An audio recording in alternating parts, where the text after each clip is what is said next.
Hello नमस्कार दोस्तों, स्वागत करते हैं आपका एक बार फिर से आपके अपने यूट्यूब चैनल मेडिकल अध्ययन में। और दोस्तों इस वीडियो में हम डिटेल में समझेंगे बर्पिंग ट्रीटमेंट यानी डकार की सभी प्रकार की दवाइयों के बारे में। चलिए दोस्तों बढ़ते हैं वीडियो की तरफ। अब सबसे पहले जानेंगे दोस्तों बर्पिंग क्या है और क्यों होती है। दोस्तों बर्पिंग को दोस्तों हिंदी में डकार आना भी कहा जाता है। एक ऐसी मेडिकल कंडीशन की जिसमें रोगी के स्टमक में गैस या स्वेलिंग होने के कारण बार बार डकार आने लगती है, ऐसी कंडीशन को बर्पिंग प्रॉब्लम कहा जाता है। दोस्तों वैसे तो डकार आना दोस्तों एक आम बात है, तथा जब बार बार डकार आती है तो ऐसी कंडीशन को दोस्तों सीवियर कंडीशन भी कहा जाता है। अब दोस्तों जानेंगे बर्पिंग के सभी प्रकार के कॉजेज के बारे में।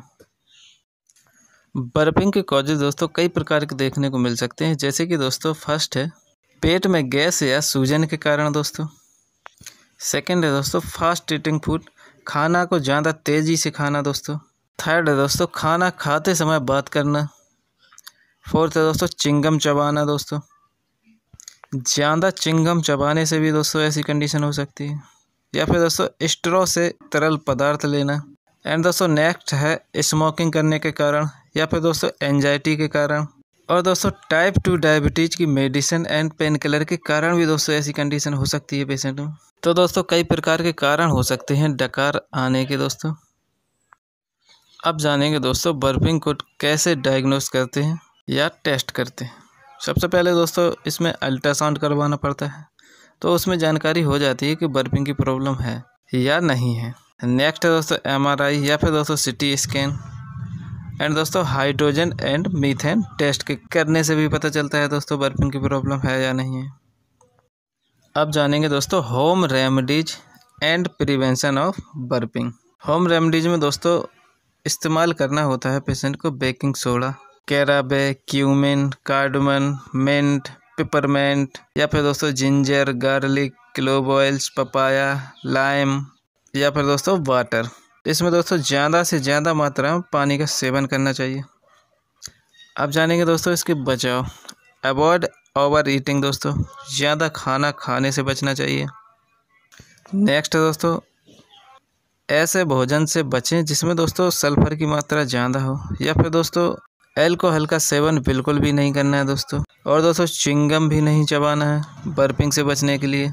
एंड दोस्तों खाना को स्लोली खाना है। इस प्रकार के बचाव करने से दोस्तों बर्पिंग में काफ़ी हद तक आराम देखने को मिलता है। दोस्तों अब देखेंगे दोस्तों बर्पिंग की सभी प्रकार की मेडिसिन, जैसे कि दोस्तों स्पास्क्रोम टी टैबलेट दोस्तों, जिसमें दोस्तों मेडिसिन होती है डाइसाइक्लोमिन, ऑक्सीटोसिन एंड दोस्तों मेगालरेट एंड स्मेथिकोन।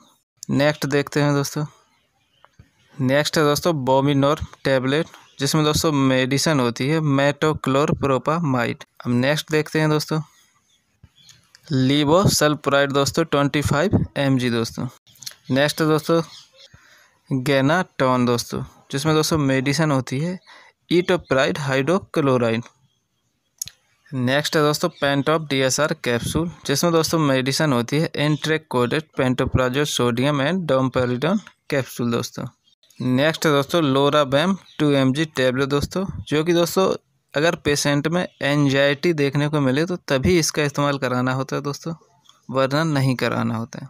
और दोस्तों इसमें सिरप या किसी भी प्रकार के एंटासिड का भी उपयोग करा सकते हैं, जैसे कि दोस्तों डाइजीन सिरप। इस प्रकार की मेडिसिन में से दोस्तों किसी एक का ही उपयोग कराना होता है दोस्तों बर्पिंग के ट्रीटमेंट के लिए। एंड दोस्तों इस प्रकार के ट्रीटमेंट से दोस्तों काफ़ी हद तक आराम देखने को मिलता है बर्पिंग पेशेंट में। और दोस्तों इसी तरह नॉलेज भरे वीडियो देखने के लिए चैनल को सब्सक्राइब करिए, लाइक करिए, शेयर करिए। Thank you for watching. जय हिंद दोस्तों।